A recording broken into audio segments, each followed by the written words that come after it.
Who is the Lord? Is it the Lori? Is it the Lori? Or the Lord? Is it the Lori? I don't know. Candace Owens just revealed how Erika Kirk took over Turning Point USA, and the details are shocking. It involves somebody who has been lurking in the shadows all this time, away from the spotlight, away from public scrutiny. Erika's mother, Lori Frantzve. Lori knew exactly what I needed, which was Charlie. And the Tyler knew that I would have to be sat down and told that it was a business opportunity, and what the Lori knew was probably everything about Charlie. Just like people say that Lori tells her what to say and who to target in every room, I find that to be likely. Candace Owens has now stepped forward with claims about how Erika Kirk rose to power inside Turning Point USA, and the details are raising serious eyebrows. According to what's being discussed online, this story doesn't just involve the people everyone already knows. There may be another figure who has quietly stayed in the background for a long time, far away from public attention and outside the spotlight. That person, according to the discussion, is Erika's mother, Lori Fran. New reports and circulating messages have people analyzing every connection, and the situation is gaining momentum fast. Observers say the dots between Erika Kirk, Tyler Bauer, and Lori Fran are starting to connect in ways many people never noticed before. Once people start looking at the timeline closely, they say the picture becomes a lot harder to ignore. For months, the focus has been on Erika Kirk stepping into the CEO role at Turning Point USA. But critics say the bigger question hasn't been asked loudly enough: how did the path to that position really begin?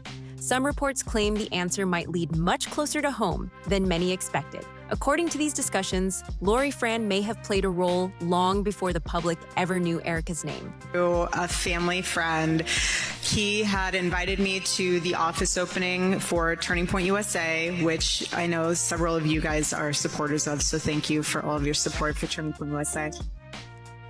And so I went to the office opening, and he was like, "You need to meet the CEO," and I was like, okay, great. I don't know. I was not. Supporters say she was simply helping her daughter navigate opportunities, but critics argue it looked more like a calculated strategy. People reviewing the timeline say Lori reportedly built a connection with Tyler Bauer, a well-known insider within Turning Point USA and someone who was also close to Charlie Kirk. From there, observers say that connection may have opened doors that eventually brought Erika into Charlie's circle. Some commentators online even describe the situation as a carefully timed introduction that changed everything.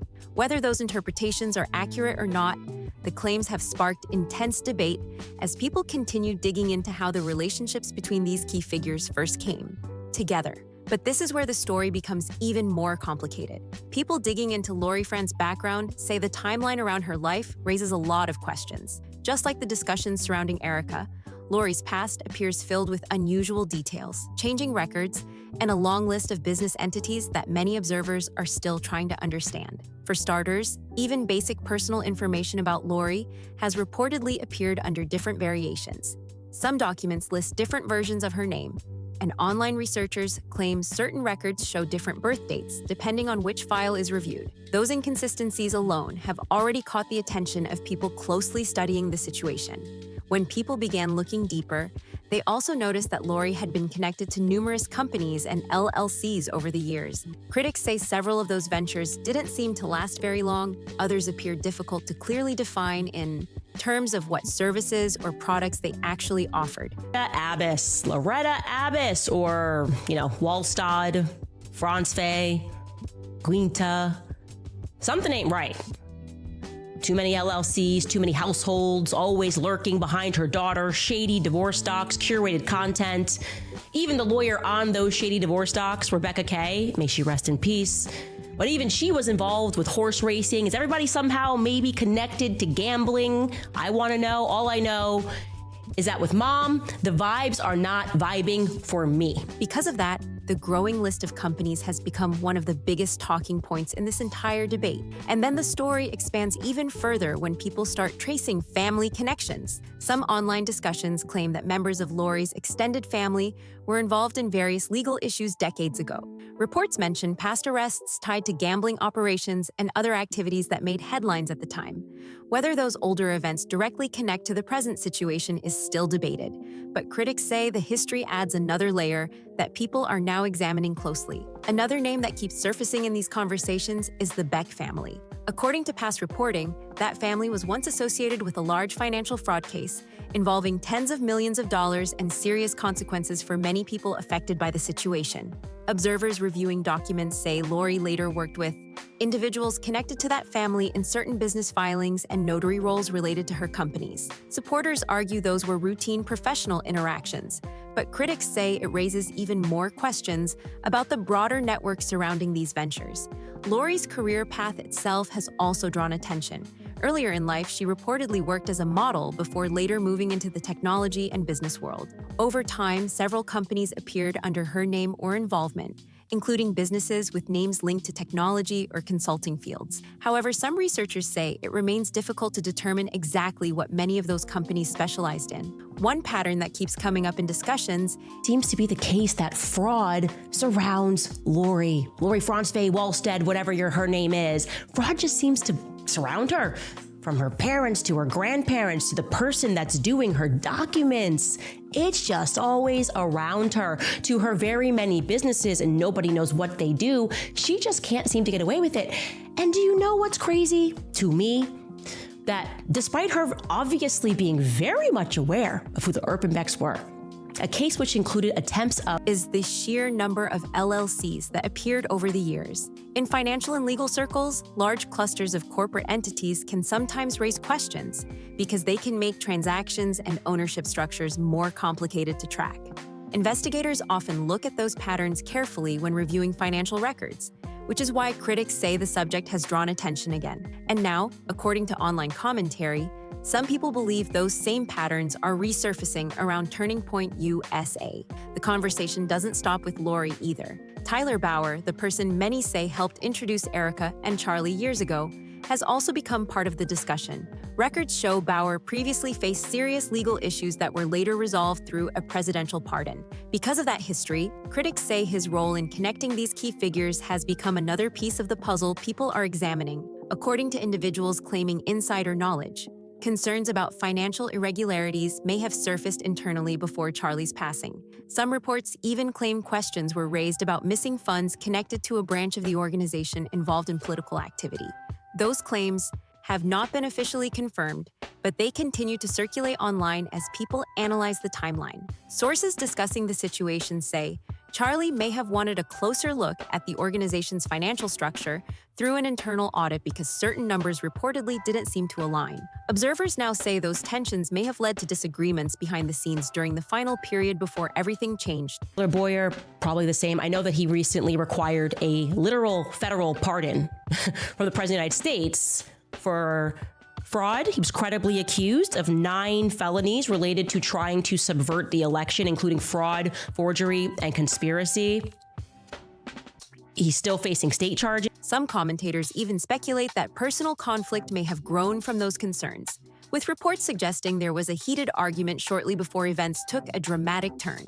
At this point, much of the conversation remains based on claims, documents being reviewed online, and competing interpretations of what the timeline really shows. But one thing is certain, the deeper people dig into the relationships, business records, and financial questions surrounding this story, the more attention the entire situation continues to attract.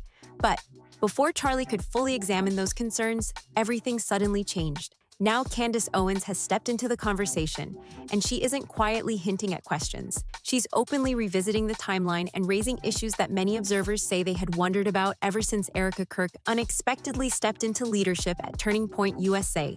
Candace has been pulling at threads that some people believe were never meant to be pulled. According to the discussions unfolding online, those threads connect several key figures: Lori Fran, Tyler Bauer, Erika Kirk, and the broader leadership circle surrounding the organization. Critics claim the relationships between these individuals, along with the financial questions being raised, form a complicated web that many viewers are now trying to understand. But this is also where the atmosphere around the story has shifted dramatically. Instead of direct public explanations addressing the concerns that are circulating, what has emerged is a strong response from Erika's side and from several commentators who support her.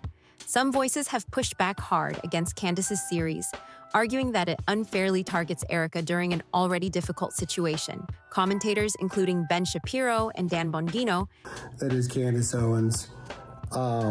It's not enough to combat the demonic attacks that she is doing against Erika Kirk, Charlie's widow, and his children. I want to know who's funding it. I want to know if George Farmer is behind it. I want to know who's editing it. I want to know who her team is. I want to know who is responsible for continuing this evil. Because here's the thing. Candace Owens is going to get the wife and possibly even the children of Charlie Kirk hurt. And someone has to stop it. Someone has have publicly defended Erika, portraying her as someone who was placed in an overwhelming position rather than someone orchestrating events behind the scenes. As a result, the conversation has turned into a full-scale debate online. Supporters of Erika say the accusations are irresponsible and risk creating unnecessary tension. Meanwhile, critics argue that questioning powerful organizations and leadership decisions is part of public accountability. And that's why the questions keep circulating anyway. One of the most talked about moments in the timeline is a period around 2015 when Erika appeared to step away from public visibility for a while. According to some reports, there was very little public activity connected to her during that time. The explanation shared in certain accounts suggests she spent that period on a spiritual journey and maintained contact only with a very small circle, including her mother, Tyler Bauer, and a pastor. But because the timeline is still being debated, observers continue to revisit that year, trying to understand exactly what happened during that quiet chapter and how it may connect to everything unfolding today. The questions surrounding that period in 2015 have now become one of the most heavily discussed parts of the entire timeline. For a full year, Erika's public presence appeared to fade almost completely. For someone connected to political activism and organizational work, I am very concerned about the tone and the rhetoric that's being used here. Not one, nobody, no person who has been critical of Erika Kirk or following what Candace has been covering is calling for any violence whatsoever. This, I believe, this is a rhetorical chess move, setting themselves up so that if anything does happen, not necessarily to Erika, but to anybody at Turning Point USA, for example, nobody wants that to happen. But they can then use this against Candace Owens and say, hey, look, everybody, look at her inciting violence with this investigation. And then they're going to use it to shut her down, deplatform her, the whole gig. I'm going to show you how Dan Bongino is doing. That level of silence stood out. People who have been reviewing the timeline say there were very few public appearances, very little online activity, and almost no professional updates tied to her name during that stretch. Supporters say the explanation is simple. They point to the claim that Erika chose to step away from the noise of public life to focus on her personal faith and reflection. According to that version of events, the year was meant to be private and spiritual rather than public or professional. In that context, the quiet period makes sense. Not every chapter of someone's life is meant to unfold in front of cameras or social media, but critics looking at the timeline are asking different questions. Their argument is not that someone cannot take time away from public life. Their focus is on the timing and the people involved during that period. According to reports circulating online, Erika's contact during that year was limited to a very small circle that reportedly included her mother Lori, Tyler Bauer, and a pastor. Because those same individuals later appear in the broader story surrounding Turning Point USA, some observers believe the connections deserve a closer look. For those studying the situation, the timeline becomes important. Shortly after that quiet period, Erika's role within the Turning Point network began to grow more visible. What had once been a relatively unknown name gradually moved closer to the center of the organization's leadership circle. To supporters, that progression simply reflects someone building relationships and gaining trust within a movement. To critics, the sequence of events raises curiosity about how quickly those connections formed. And that brings the conversation back to Tyler Bauer. Bauer has long been described as someone who had strong ties within the organization and who also maintained a close personal friendship with Charlie Kirk. Because of that position, many observers say he had the ability to introduce new people into the inner circle. Reports suggest that he played a role in connecting Erika and Charlie in the early days. At the time, few people outside that circle paid much attention to the introduction. Organizations grow through relationships all the time. New people are brought in, opportunities open up, and leadership teams evolve. Nothing about that process seemed unusual on the surface. But now that the broader story is being revisited, those earlier introductions are being analyzed much more carefully. Another element drawing attention is the speed of certain developments that followed. Within a relatively short period, Erika was not just connected socially to the organization's leadership, but also increasingly involved in operations and internal discussions. Observers reviewing old interviews, event footage, and organizational records say her presence began appearing more frequently alongside Charlie. Supporters argue that this reflects the natural path of someone who shared the mission of the organization and wanted to help expand its influence. They point out that movements often grow by bringing in passionate individuals who are willing to work behind the scenes. From that perspective, Erika's rise simply reflects commitment and trust built over time. Critics, however, say the pace of those developments deserves more explanation. They argue that leadership influence within major political organizations usually builds gradually through years of work. Because of that, some viewers have begun asking whether there were other factors behind the scenes that helped accelerate her rise. Candace Owens has been one of the most visible figures revisiting those questions. Through her series and commentary, she has repeatedly pointed back to the network of relationships connecting Erika, Lori Fran, and Tyler Bauer. Her approach has not been subtle. She has openly suggested that understanding those relationships could help explain how the power structure within the organization eventually shifted. That approach has clearly unsettled some commentators who believe the accusations go too far. Several public figures have stepped forward to defend Erika and criticize Candace's investigation. They argue that revisiting old relationships and business records without definitive proof risk creating narratives that may not reflect the full truth. This disagreement has turned the entire story into a growing online debate. On one side are viewers who believe Candace is asking questions that deserve attention. On the other side are those who say the investigation is driven by speculation rather than confirmed facts. Meanwhile, the financial concerns that were previously mentioned have continued to circulate in discussions. Some sources claim that internal concerns about missing funds were raised before everything changed within the organization. Those claims suggest that certain financial numbers connected to a political action branch of the organization did not align with expectations. It is important to note that these claims remain part of ongoing discussion rather than confirmed findings. However, the fact that the conversation continues to surface in multiple reports has kept the topic alive online. Observers reviewing the timeline say that if an internal audit was ever considered, it would have been aimed at clarifying those financial questions. Supporters of the organization say that large nonprofits often deal with complicated financial structures. Multiple branches, donations, events, and operational costs can make financial tracking extremely complex. In that environment, numbers that initially appear confusing may simply reflect normal accounting processes. Critics, however, argue that transparency becomes even more important when large amounts of donor money are involved. They believe that any unanswered financial questions naturally attract attention and scrutiny from both supporters and critics. This is why the debate continues to intensify rather than fade away. Every time a new detail from the timeline resurfaces, viewers revisit earlier moments that once seemed insignificant. Old introductions, business filings, and personal relationships are now being examined through a completely different lens. The biggest shift may be the level of public attention now focused on the story.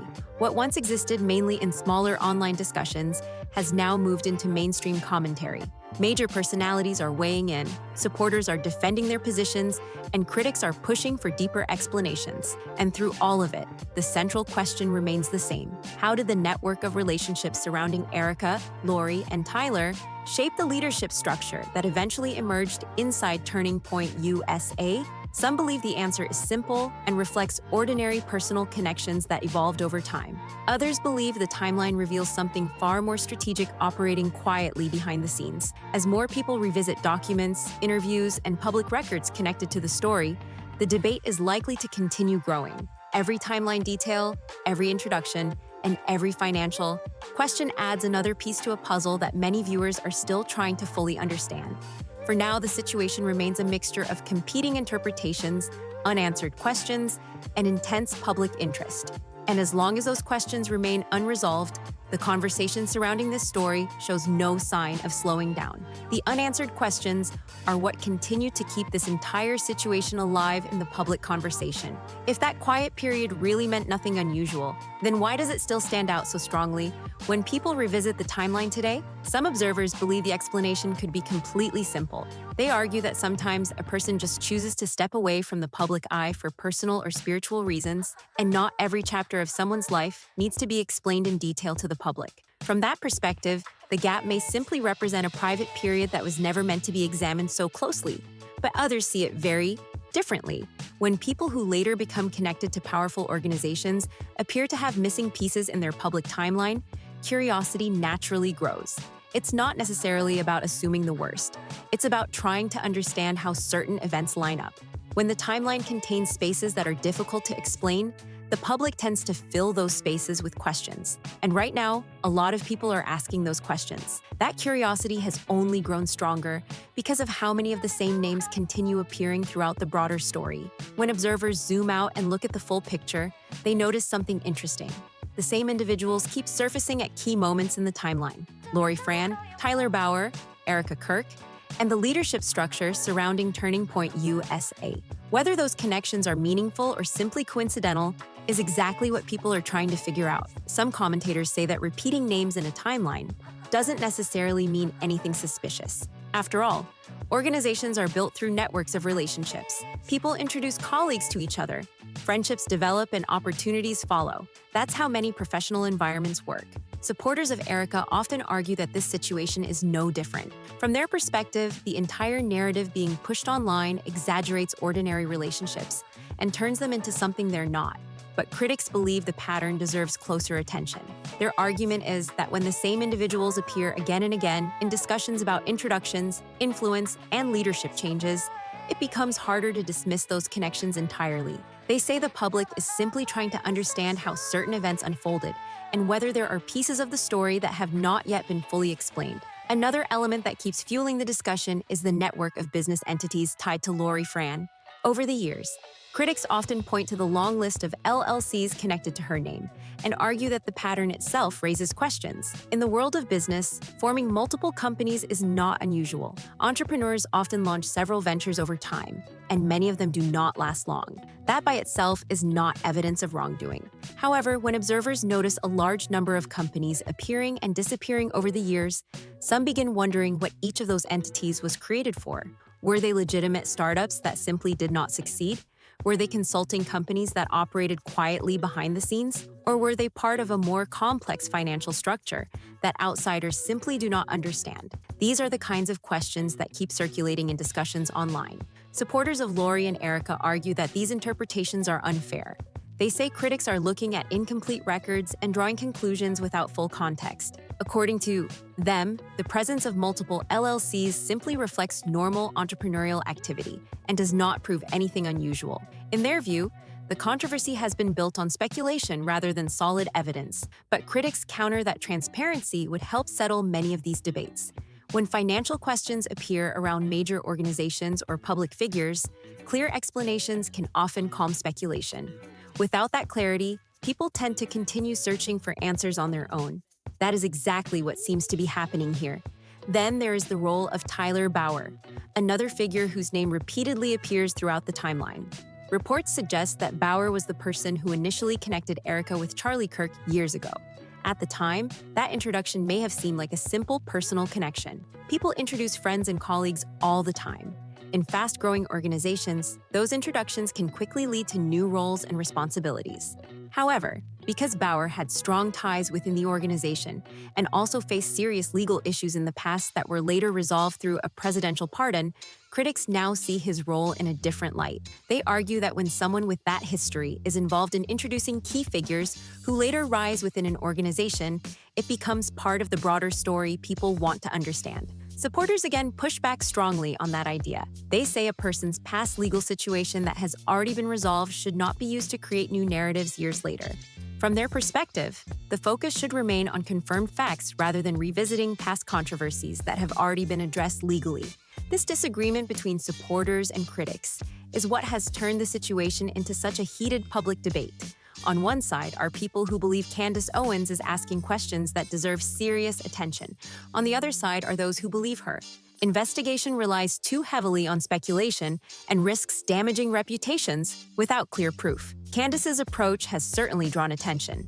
Rather than quietly hinting at concerns, she has openly challenged the timeline and the relationships surrounding the leadership changes inside the organization. Her supporters say that kind of direct questioning is necessary when powerful institutions are involved. They believe transparency and accountability should apply to everyone, especially organizations that play a significant role in public conversations. Critics of Candace argue that the way the investigation has been presented creates unnecessary drama and encourages online speculation. They believe complicated situations can quickly spiral into misleading narratives when they are discussed primarily through commentary and social media analysis. What makes the entire story even more complicated is the question of financial irregularities that has surfaced repeatedly in online discussions. Some sources claim that internal concerns about missing funds may have been raised before major leadership changes occurred. According to those reports, the questions involved a political action branch connected to the broader organization. It is important to note that these claims have not been officially confirmed, and supporters of the organization say the financial structure of large nonprofits can be extremely complex. Donations, operational budgets, event spending, and multiple affiliated entities can create accounting records that are difficult for outsiders to interpret accurately. Still, the idea that financial discrepancies might have been discussed internally has kept the conversation alive. Critics say that if concerns were raised about the numbers, it would explain why some people within the organization wanted a closer look at the financial records through an internal audit. Whether those reports are accurate or not remains part of the ongoing debate. But the possibility alone has encouraged viewers to revisit earlier moments in the timeline, searching for clues that might explain what was happening behind the scenes. And this is where the bigger question begins to emerge. Is the entire situation simply a smear campaign fueled by speculation and internet rumors? Or are we watching the public unfolding of an internal power struggle that was previously hidden from view? In political organizations and large nonprofits, leadership conflicts are not unheard of. When influence shifts and new figures rise to positions of authority, disagreements can develop quietly behind closed doors. Sometimes those disputes remain private, other times they spill into the public sphere and become part of a much larger conversation. Then there is the possibility that keeps many viewers watching closely. Some believe Candace may have pulled on a thread that leads to a much bigger story than anyone expected at the beginning.